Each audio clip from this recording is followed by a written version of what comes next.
Moi, bon, s'il faut que je suive les déplacements de Foy Gnassingbé, je vais les suivre. Ça permet même, je le faisais en privé, maintenant je le fais publiquement, ça permet de faire monitoring. On sait par exemple combien coûte un voyage du chef de l'État. Donc, au bout de l'année, on peut faire le point sur ce qu'il a dépensé dans les voyages. On peut savoir combien il a mis dans les voyages. Ça, c'est l'intérêt du journaliste, de savoir combien il a mis dans les voyages. Parce qu'aujourd'hui, le Togo est un pays très endetté. On vient même de franchir le cap même de la soutenabilité de la dette togolaise. On est passé à 4070 milliards de dettes. Et qui parle de dette, parle de remboursement de la dette. Et quand il faut rembourser la dette, ça veut dire qu'on va augmenter les impôts, on va payer plus de taxes. Ça veut dire que si aujourd'hui, on produit 100% de richesse, on va utiliser 70% pour payer la dette. Puisqu'on a dépassé le seuil fixé par l'UEMOA. On est à 70%, presque 11% maintenant. Selon eux-mêmes, leur dernière lettre sur l'état de l'économie togolaise. Après, il faut payer les intérêts de la dette. Donc, les gens ne comprennent pas le mécanisme qui permet d'expliquer ces faits-là avec des mots aussi simples. Quand on dit que vous avez atteint, vous avez dépassé la soutenabilité de votre dette, ça veut dire que le pays, les gens vont payer plus d'impôts. Les richesses que les gens vont créer vont permettre de payer la dette. Donc, on ne pourra pas faire plus d'investissements dans le pays. On ne pourra pas augmenter les salaires. On ne pourra pas faire face aux charges qui sont dans le pays. Et donc, toute cette dette qu'on a cumulée là, ça servit à faire quoi? Les autres pays qui sont aussi endettés que nous, on sait ce qu'ils font avec de l'argent. Mais chez nous, on fait quoi? Avant de commencer cette émission, je vous ai publié la photo de la ville de Thiévié à l'entrée de Lomé. Vous avez vu la route qui rentre? Pas la route qui rentre à Lomé, la seule route qui rentre à Lomé, vous l'avez vu dans quel état elle se trouve? Nous faisons quoi avec la dette? On prend énormément d'argent à l'extérieur, on va lever de l'argent sur le marché financier, on fait quoi avec ça? C'est ça la problématique. La dernière fois, la Banque mondiale nous a donné 200 millions de dollars pour, je ne sais pas, on s'est félicité. Mais cette dette-là, les 200 millions de dollars de la Banque mondiale, c'est avec un intérêt de 1,2%, je pense.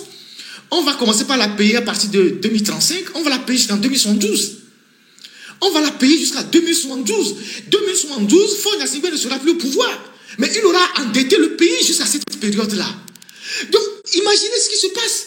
Donc, ce qu'on dit, ce n'est pas de l'amusement. Ce n'est pas pour dire, oui, parce qu'on n'aime pas ci, on n'aime pas ça. C'est pour ça qu'on le dit. Non. Parce qu'aujourd'hui, quand il y a de la pauvreté dans le pays, plus il y a des pauvres dans le pays, ça veut dire que la richesse qu'on produit, le PIB qu'on fait, on l'utilise pour payer la dette. C'est ça. Et donc, normalement, si on luttait contre la corruption au Togo, on devait avoir un budget, je l'ai dit la dernière fois, qui avoisine jusqu'à, je ne sais pas, 6 000, 7 000 milliards de francs CFA pour le budget du Togo. Mais comme une grande partie de l'argent rentre dans la corruption, on se retrouve avec un budget squelettique de 2000 milliards et on est content. Vous allez faire quoi avec 2000 milliards? Sachant que même sur les 2000 milliards, une grande partie des fonds sont mobilisés par l'aide publique au développement et l'apport des partenaires. Donc on va faire quoi avec ça? On ne pourra pas faire de route, on ne pourra rien faire. Bientôt on va sortir de la saison sèche. Bientôt, juste après les fêtes de fin d'année, on va sortir de la saison sèche. On va rentrer dans la saison pluvieuse. On va se retrouver toujours avec les inondations. Est-ce que vous avez observé que depuis qu'on est rentré en saison sèche là, on est en train de faire des grands travaux à Lomé pour canaliser l'eau, pour assainir la ville de Lomé? Normalement, après la saison des pluies, le gouvernement devait entamer des grands travaux en prévision de la prochaine saison pluvieuse. Le gouvernement devait entamer de grands travaux et faire de grandes canalisations. On est en train de faire ça à Dakar. À Dakar, j'ai vu des images la dernière fois. Les Sonko sont en train de mettre les bouchées doubles, de faire des grandes canalisations comme les égouts souterrains de 5 mètres de hauteur et de 4 mètres de largeur sous les voies pour canaliser l'eau. Normalement, depuis qu'on est rentré en saison sèche, tous les quartiers qui étaient inondés, l'État devait engager des grands travaux, ne serait-ce que pour soulager les populations à la prochaine saison pluvieuse. Mais là, ils ne font rien, ils sont tranquilles. Mais la saison des pluies va reprendre dans quelques jours, dans quelques mois. Et dans quelques mois, quand la saison des pluies va reprendre, on va se retrouver toujours avec les mêmes quartiers inondés, les mêmes routes inondées, les mêmes avenues inondées. Les gens vont pleurer, les mêmes images vont revenir sur Facebook, sur les réseaux sociaux, sur TikTok. Les gens vont pleurer dans leur maison avec les matelas qui sont sur l'eau, tout ça. Qu'on doit entamer les grands. C'est maintenant qu'on doit entamer les grands travaux, faire de grandes canalisations pour drainer l'eau. Parce qu'on est en saison sèche. On est dans la trêve. Hein, la trêve de la saison. Mais est-ce qu'il y a les travaux actuellement à Lomé? Moi, je ne suis pas à Lomé, mais est-ce que vous avez des travaux actuellement à Lomé? Même les travaux qu'ils ont commencé là, est-ce qu'ils sont en train de les terminer pendant ces saisons sèches? Quand vous allez à Dakpame, vous allez sur le boulevard au Fouet Boigny, tout ça là, est-ce qu'ils ont repris les travaux pour terminer ces routes-là avant que la pluie ne retombe? Mais ça veut dire qu'il n'y a aucun objectif. Il n'y a pas de vision. Il n'y a rien. Il n'y a rien. Talon vient de faire le bilan de l'année. Ça fait 9 ans qu'il le fait. Au Togo, la Constitution a prévu que le président de la République doit s'adresser devant le Parlement, la nation. À chaque fin d'année, il doit faire l'état de la nation devant les députés. C'est la Constitution qui a prévu ça.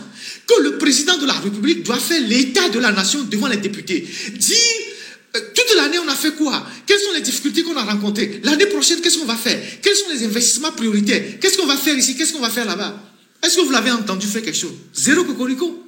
Depuis 20 ans, il ne le fait même pas. Il ne le fait même pas.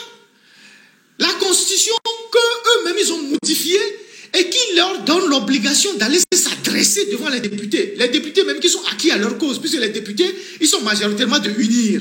Tout ce qu'on demande au président, c'est d'aller faire l'état de la nation devant les députés, de dire, mon cher peuple, voilà ce que nous avons fait. Parce que les députés sont les représentants de la nation. Est-ce qu'il a fait? Zéro. Zéro, cocorico. Mais donc, au Bénin, on a vu le président aller à l'Assemblée. Il a parlé, il a fait le bilan. Il a dit ce qu'il compte faire l'année prochaine. Les priorités, ce qu'il faut faire, ce qu'il ne faut pas faire. Il a dit tout ça.